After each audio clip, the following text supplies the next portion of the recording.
Fala galera, tudo jóia? Professor Gabriel Caldas e hoje vamos abordar um dos requisitos da petição inicial em suas especificidades, ou seja, hoje vamos tratar sobre o pedido. Então, como a gente falou, o pedido é um requisito da petição inicial, maravilha. É quando, então, a gente utiliza desta ação pretendendo um bem jurídico que seja reconhecido pelo Estado. Então, a gente vai formular na petição inicial os pedidos. Então, quando a gente traz essa ideia do pedido, a gente pode estar falando de um ou de vários pedidos. Então, é o ponto primordial. Se eu estou buscando o Poder Judiciário porque eu acho que tem alguma coisa inadequada, eu tenho que pedir alguma coisa. Eu tenho que expor o que eu quero. E aqui o pedido, então, deve ser realizado e verificado para nós como um pedido mediato e como um pedido imediato. E o que significa isso? O pedido imediato é um meio, ele é o mecanismo necessário para a sua obtenção, ou seja, eu quero a declaração de algo, eu quero a constituição de algo, eu quero a condenação de algo. Só que quando eu vou fazer o pedido, eu falo, eu quero que fulano de tal seja condenado a pagar tantos R$1.000. Eu quero que seja declarada a nulidade desse contrato. Eu quero que seja constituído essa união. Só que isso é um mecanismo, isso é um meio. Só que eu tenho que lembrar também que no pedido eu tenho que trazer a parte objetiva, que é tido para nós como pedido mediato, ou seja, é o bem da vida, é o que efetivamente eu quero. Então, toda vez que nós trazemos essa ideia, nós temos que lembrar disso, que o pedido, então, ele tem que explicitar a pretensão material deduzida em juízo com o objetivo do bem da vida. Então, o pedido, pessoal, ele deve ser sempre analisado sobre uma ótica processual, ou seja, trazendo essa ideia de condenação, constituição, declaração, mas também numa ótica material, que é representado pelo bem da vida, ou seja, o resultado prático, a vantagem no plano dos fatos, o que o autor pretende com aquela determinada decisão. Então, é tradicional na doutrina a gente nomear essa tutela jurisdicional como pedido imediato, ou seja, o aspecto processual, e o bem da vida, que é o pedido mediato, o aspecto material. Então, antes da gente entrar de como deve ser esse pedido, a gente tem que saber isso, que o pedido ele vem nessa ideia de imediato e imediato. Só que, além disso, de suma importância, pessoal, a gente tem que, para um pedido ser adequado, esse pedido tem que ser certo e determinado. Então, o pedido deve ser certo e o pedido deve ser determinado. Isso vem elencado para nós lá no artigo 324 e 322 do CPC, que traz essa ideia. Mas, professor, o que é um pedido certo? E o que é um pedido determinado? Fácil. Pedido certo é aquele que permite a identificação do bem da vida pretendido. É o pedido mediato. E o pedido determinado é aquele que indica a quantidade postulada. Então, professor, todo pedido tem que ser certo e determinado? Como regra, sim. Mas óbvio que há exceção. Então, excepcionalmente, o pedido vai poder ser genérico. O que é isso? É aquele pedido que é certo, mas não é determinado, ou seja, o autor indica o bem da vida pretendido, mas não a quantidade. Então quer dizer que isso é possível, professor? Em algumas exceções, sim. Quais são essas exceções? Primeiro, nas ações universais, que são aquelas ações que versam sobre a universalidade de fato ou de direito, né? Como, por exemplo, um rebanho, uma coleção de obras de artes, situações que podem ocorrer na herança em relação ao patrimônio, pela qual eu tenho uma universalidade, eu não sei exatamente aquilo. A gente brinca que muitas vezes na herança é uma caixinha de surpresa, que pode se achar uma herança gigantesca ou dívidas gigantescas, ou ainda famílias, né? Então, nós não temos essa situação. Então, aqui é possível que o pedido seja, então, genérico. Mas o que é o pedido genérico, professor? É aquele que eu não tenho nem ideia? Não, cuidado. O pedido genérico ele tem que ser certo, mas ele só não vai estar determinado, ou seja, ele não vai indicar a quantia postulada. Por quê? Porque às vezes naquele momento eu não sei, não é possível delimitar, como nas ações universais. Mas, professor, pode acontecer em outro lugar? Outras hipóteses? Pode. Quando? Quando não for possível determinar as consequências do ato ou fato ilícito naquele momento. Então, ações de indenização por ato ou fato ilícito, frequentemente não é possível eu determinar. Por quê? Porque ainda eu não sei qual vai ser a consequência da vítima. Ela está em tratamento, eu não sei o que vai acontecer, né? Eu não sei se ela vai se recuperar daquela lesão. Eu não sei se vai resultar uma incapacidade, se aquilo é permanente, se aquilo é temporário. Então, nesses casos, é possível também um pedido genérico. E outra hipótese é quando a determinação do valor da condenação depender de ato que seja praticado pelo réu, como ocorre, por exemplo, na ação de exigir contas. Eu vou ter que ver aquilo para só depois verificar se há saldo em favor do autor. Então, nesses casos também é possível. Então, lembre-se, pessoal, o pedido imediato ainda deve verificar e ser um pedido certo e determinado. Mas em alguns casos, eu tenho só o certo, mas não dá para determinar. E como é chamado isso de pedido genérico? E pode ser feito isso na petição inicial? Pode, desde que seja a exceção. Outro ponto importante que a gente tem que falar sobre o pedido, pessoal, é que hoje é admitido alguns pedidos implícitos. O que é isso, professor? Os pedidos implícitos, pessoal, são aqueles pedidos que não foram feitos, não estão expressos, não foram determinados, não estão adequados, mas mesmo assim o juiz deve considerar. Como assim, professor? Exatamente. Então, os pedidos implícitos, eles devem ser interpretados restritivamente. Ou seja, pessoal, são apenas aqueles previstos na legislação, lá no artigo 322, parágrafo único, que vai trazer a ideia dos juros legais, da correção monetária e verbos sucumbenciais, inclusive os honorários advocatícios. E lá no 323, das prestações sucessivas. Então, é importante nós verificarmos isso. Então, o pedido deve ser realizado. Mas falar, professor, então, petição inicial, eu vou estruturar, vou endereçar, vou qualificar, vou trazer os fatos, vou fazer o pedido. Só que, lá no pedido, eu esqueci de colocar especificamente uma coisa que eu quero, mas no bojo da minha ação, eu falei aquilo que eu queria. Deve ser aceito esse pedido ou não? E aqui, pessoal, a gente tem que entender que o artigo 322, no parágrafo 2º, traz a ideia que deve ser considerado o conjunto da postulação, com base na questão do princípio da boa-fé. Então, se há uma circunstância que demonstra aqueles pedidos formulados, deve ser, então, aí verificado e deve ser aceito. Por exemplo, coloquei na questão dos fatos, no fundamento, que eu tive um abalo psicológico, que eu preciso ser indenizado, que foi ferido a minha intimidade. Só que lá no final eu esqueci de colocar, requer a condenação por danos morais. Só coloquei que requer a condenação pelos prejuízos. O juiz pode compreender isso e conceder esse pedido sem que isso seja julgado de uma forma ultra petita?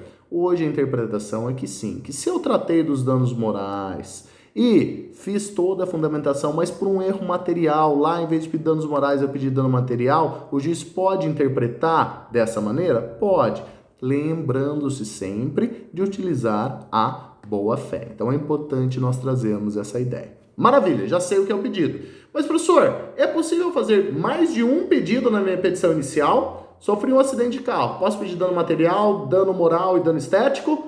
Pode, pessoal. E isso é chamado para nós de cumulação de pedidos, previsto então no artigo 327, que autoriza essa acumulação de pedidos em um único processo, possuindo então uma única sentença. Então todas as pretensões, tudo que eu quero, deve ser examinado. E aqui cuidado, pessoal, não confundam acumulação de pedidos com pluralidade de partes. Partes são as pessoas que vão estar envolvidas, é possível, mas aqui a gente está falando de cumulação de pedidos. E dentro dessa ideia de formular mais de um pedidos, a gente precisa esmiuçar essa cumulação. Como vai se dar? Então a gente vai tratar, pessoal, das espécies de cumulação. E dentro das espécies de cumulação, a gente precisa trazer que essa acumulação pode ser própria ou imprópria. O que é isso, professor? Cumulação própria é aquela em que o autor pretende que o juiz acolha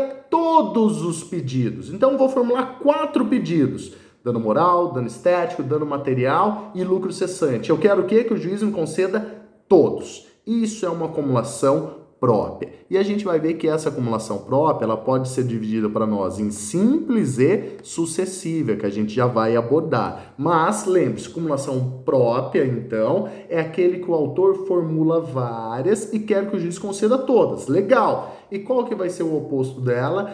A acumulação imprópria, que é aquela que o autor vai formular várias pretensões, mas pretende que seja acolhida apenas uma delas. Então, diferencie. Acumulação própria, faço 5 pedidos. Quero quantos? Os 5 pedidos. Acumulação imprópria, faço 4 pedidos. Mas aí, no caso, eu quero apenas quanto? 1. Exato. E essa acumulação pode ser dividida para nós em alternativa ou subsidiária. Então, vamos entrar agora nesses detalhes. Pessoal, já sabemos, então, que é acumulação própria. Legal. O autor pretende que o juiz acolha todos. Maravilha. Só que essa acumulação pode ser agora simples ou sucessiva. E o que é acumulação simples, pessoal? É aquela que o autor vai formular vários pedidos, postulando que todos sejam acolhidos, perfeito. Então, nós temos aqui, pessoal, a possibilidade de 2 ou mais pedidos de cobrança contra o réu no mesmo processo, correto? É possível isso na acumulação simples. Mas a gente tem também a acumulação sucessiva, que é aquela, então, que o autor vai formular 2 ou mais pedidos em relação ao mesmo réu, buscando o êxito em todos. Legal, já sabemos. No entanto, o acolhimento de um depende do acolhimento do outro. Como assim, professor? É o que ocorre na ação de investigação de paternidade acumulada com alimentos. Eu só vou ter os alimentos se houver o reconhecimento aí do caso da paternidade, ou seja, há uma conexão entre os pedidos e isso não ocorre na simples. Não assim, de dano moral, dano estético, dano material. Quero todos. Pode ser que eu ganhe um, pode ser que eu ganhe outro. Ok.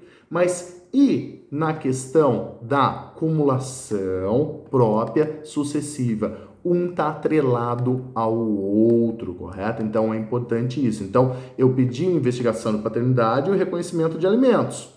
Se eu não tenho o reconhecimento, eu vou ter aí, no caso, os alimentos? Não. Então há uma conexão nesse sentido. Então é importante nós trazermos esta ideia, correto?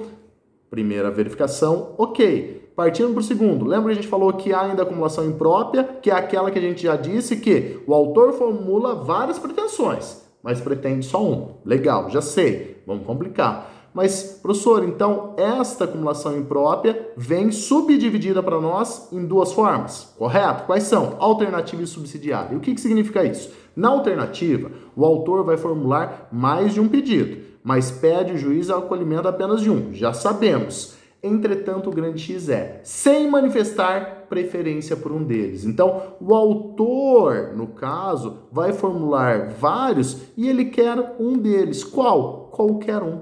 Não me interessa, né? Então, eu faço um pedido que o fornecedor não prestou o serviço e agora eu quero o quê? Que seja desfeito ou que seja indenizado. Qual? Qualquer um. Não me interessa. Correto? Diferentemente do que ocorre na acumulação subsidiária, também chamado de acumulação eventual, que aqui, pessoal, existe a formulação de mais de um pedido com uma única pretensão, maravilha, entretanto há uma preferência. Então, eu quero 4 coisas. Primeiro esse, segundo esse, terceiro esse e quarto aquele. Então aqui há uma diferença nesse sentido. Então, na alternativa, o autor vai manifestar a preferência pelo pedido, dizendo então que há um pedido principal e subsidiários. Ou seja, se o primeiro não for atendido, vamos para o próximo. Então, eu entrei ali pedindo a nulidade do contrato.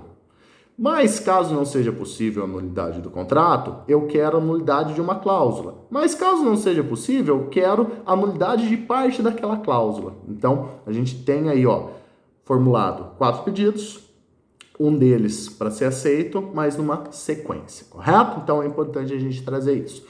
Importante a gente falar ainda que na questão da acumulação, deve-se haver alguns requisitos, ou seja, a lei impõe alguns requisitos para que se tenha essa acumulação, e esses requisitos vêm lá no 327, parágrafo 1º do CPC para nós, que diz que os pedidos devem ser compatíveis entre si, ou seja, só é necessário para acumulação própria, simples e sucessiva que eu cumpra isso. Esse requisito não ocorre na imprópria. Por quê? O acolhimento de um exclui os demais. Então, a gente tem que tomar esse cuidado. Então, o primeiro requisito é que haja compatibilidade. Mas lembrando que na imprópria pode ser que isso seja um pouco diferente. O segundo requisito diz que o mesmo juízo seja competência para todos, ou seja, é indispensável na acumulação que eu tenha um juízo competente para aqueles. Então, não adianta eu querer acumular com o juiz A com o juiz B, ou é todos ou eu não vou conseguir acumular, né? E fora isso, ainda diz que deve ser utilizado o mesmo tipo de procedimento, lembrando lá da ideia do procedimento comum e o procedimento especial. Então, se eu quero acumular, eu tenho que ter todos o mesmo procedimento. Mas, professor, eu tenho um procedimento especial e um procedimento comum. Posso acumular? Pode, sem problema nenhum. Mas eu devo utilizar, então, um procedimento comum. E muitas vezes isso não é interessante. Como, por exemplo, na questão das ações possessórias, onde eu quero uma reintegração, mas eu quero uma indenização, como que vai ficar e assim por diante, qual o procedimento, entre outros fatores, correto? Então, é importante nós verificarmos isso. Dentro da ideia dos pedidos também, pessoal, já que a gente já sabe classificar, já sabemos que pode ser acumulados, é importante a gente falar, professor, é possível o aditamento ou alteração do pedido? E aqui a gente vai ter que tomar um cuidado. Então, a distribuição da petição inicial, antes da citação do réu, eu posso aí, no caso, alterar ou aditar os meus pedidos? Posso, independentemente do consentimento do réu. Por quê? Porque ele não foi comunicado ainda. Então, é possível a alteração? Fiz a petição inicial, fui protocolei. Depois fui ler ela no outro dia e falei, nossa, esqueci de colocar isso é muito importante, isso vai me dar 100 mil reais de lucro. Posso aditar minha petição inicial aí, no caso, e complementar, alterar o meu pedido? Posso, sem problema nenhum. Mas não fiz isso a tempo. E verifiquei isso depois da citação. Posso ou não? E aqui, cuidado. Os pedidos somente poderão ser auditados ou alterados com o consentimento do réu até o saneamento do processo. Então, pode ser? Pode, mas o réu tem que concordar. E o réu vai concordar? Muitas vezes não, na maioria das vezes. Por quê? Ele vai aí ter uma possibilidade de ter um prejuízo maior e assim por diante. Mas vamos supor que ele aceite, né? Se ele aceitou essa situação, deve ser garantido para ele ainda ampla defesa com contraditório, com possibilidade de se manifestar no prazo de 15 dias, correto? Mas vamos pensar.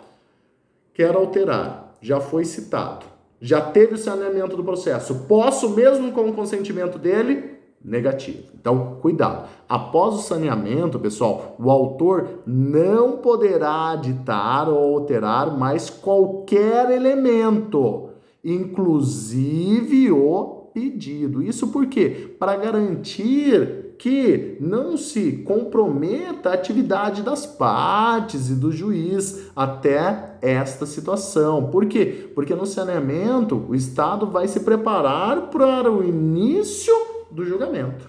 Né? Então, a gente tem que ter, o processo tem que ter uma duração razoável. Não adianta a gente verificar. Então, quando a gente fala em pedido, pessoal, quando a gente fala em alteração ou, no caso de aditamento do pedido, a gente tem que tomar esse cuidado. Pode ser feito?